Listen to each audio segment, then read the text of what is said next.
আহ, পাহাড়ি ঢলে অকাল বন্যার ৩ দিন পর শনিবার থেকে সিলেটের গোয়াইনঘাট, কোম্পানিগঞ্জ, জৈন্তাপুর, কানাইঘাট ও জকিগঞ্জের লোকালয় থেকে পানি নামতে শুরু করেছে।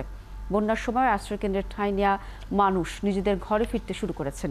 তবে এর মধ্যে বন্যার পানিতে ভেসে গেছে সুরমা, কুশিয়ারা, সারি, লোভা, ধলাই ও পিয়াই নদীর পাড়ের বহু ঘরবাড়ি, ভেঙে গেছে রাস্তাঘাট। পানি নেমে গেলেও অনেকের ঘরবাড়ি বসবাসের অযোগ্য হয়ে পড়েছে, নষ্ট হয়ে গেছে দৈনন্দিন জীবনযাপনের অনেক জিনিসপত্র।